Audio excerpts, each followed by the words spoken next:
Happy birthday to you.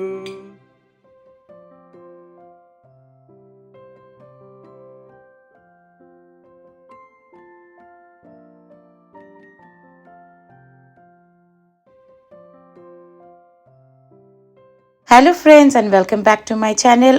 অনেক দিন পর বলতে পারেন, প্রায় মাস দেড়েক পর আপনাদের সঙ্গে আবার একটা নতুন ভিডিও নিয়ে আসলাম।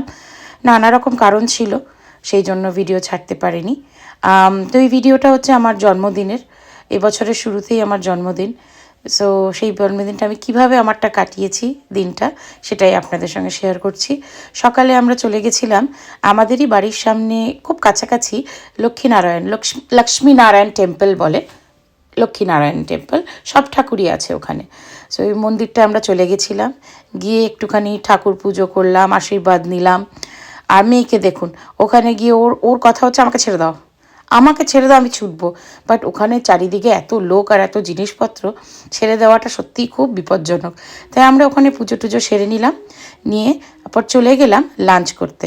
প্রত্যেকবার অনির্বাণ রান্না করে দেয় লাঞ্চে বাড়িতে।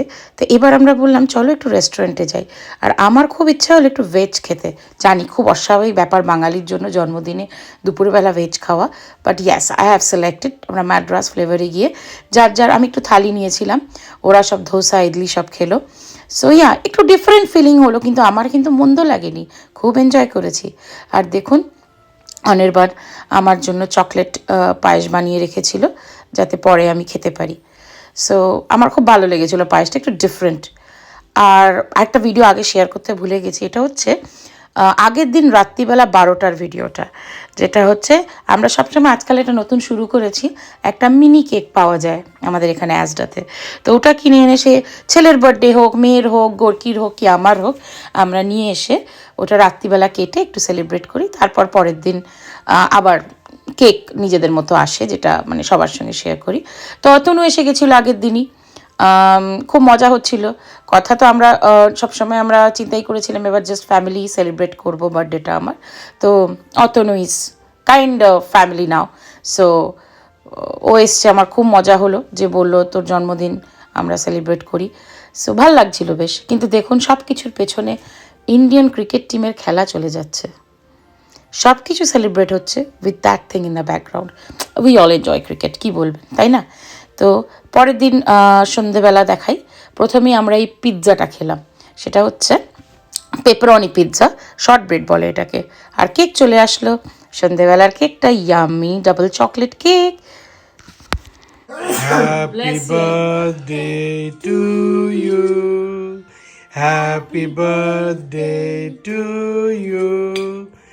Happy birthday, dear Khushi. Happy birthday to you.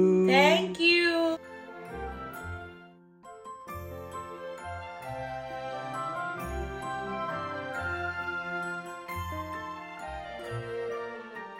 বয়সটা বাড়ার সঙ্গে সঙ্গে একটা অনুভূতি কি এসছে বলুন তো? Party, friends, drinks around is really enjoyable, but নিজের ফ্যামিলি বা ভীষণ ক্লোজ ফ্রেন্ড সাথে থাকুক, আর একটা ছোট্ট পার্টি হোক with a cake cutting and few foods, সেটাও আজকাল পার্টি। সত্যিই খুব ভালো লাগে, খুব মজা হয়। আমি সত্যি প্রত্যেকটা মোমেন্ট এনজয় করছিলাম।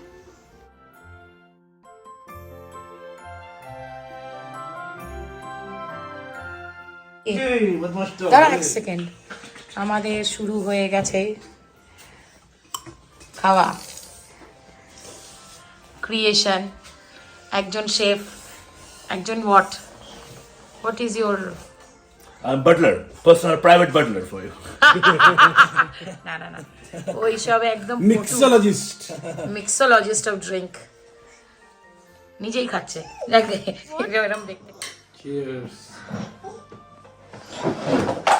ওটা তো মাল খেয়ে গড়াগড়ি খাচ্ছে। সন্ধেবেলার মেনু কিন্তু কম ছিল না, কেক কাটিং হলো, পায়েস তো খেয়েছি, পিৎজা ছিল, এই পেপারনি শর্ট ব্রেড পিৎজা। আর আমি না সি ফুড ভীষণ ভালোবাসি, তাই আমার জন্য স্পেশালি একটা লবস্টার, প্রনস আর মাসলস নিয়ে আসা হয়েছিল। গোর্কিটা আরামসে মানে দারুণ একটা টস করে with butter, garlic and everything. So I was enjoying, মানে আমার জন্য আজকে একটু ডিফারেন্ট সব কিছু হয়েছে। And I was really enjoying the lobster, look at it. আমি যদিও শেয়ার করে খেয়েছি না তো আমার ডেফিনেটলি পেট খারাপ হতো, বাট ইয়েস লবস্টারটার প্রনসগুলো সবটাই খুব এনজয় করেছি। ইট ওয়াজ রিয়েলি ইয়ামি। তার সাথে যেটা ছিল সেটা হচ্ছে মাটন কষা, ম্যান্ডেটরি ইন বেঙ্গলি হাউস, তাই না? যাই হয়ে যাক না কেন ওটা একটা হতেই হবে। সো এটাও ছিল।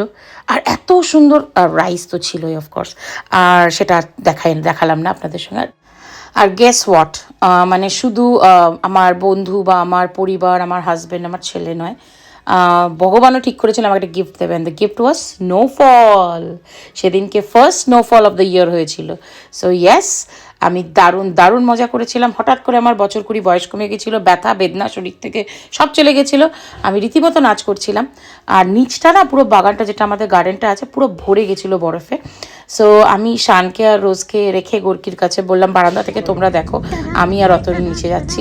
বিকজ শানের পরের দিন স্কুল ছিল আর ওর অ্যাস্থমা আছে। সো এত বরফে নাচানাচি করলে পরের দিন যদি স্কুল না যেতে পারে, it will be a problem.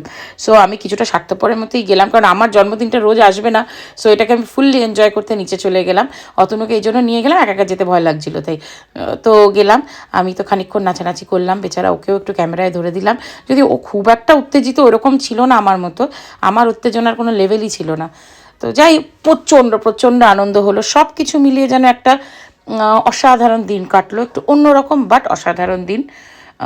Thank you Atanu for coming and making the day special, and thank you so much Gorky, যে আমি না চাইতে বুঝে যাওয়া যে আমি কী চাই আমার জন্মদিনে। Thank you so much. আর আমার ফেভারিট ফিল্ম দেখে আমি দিনটা শেষ করলাম। সো আমার ব্লগটা এখানেই শেষ হলো। যদি আমার ব্লগটা ভালো লেগে থাকে, please do like, share and subscribe my channel. আবার দেখা হবে নতুন একটা ব্লগে নতুন কিছুর সাথে। টিল দেন ভালো থাকবেন, সুস্থ থাকবেন, and please do keep on smiling. Bye bye.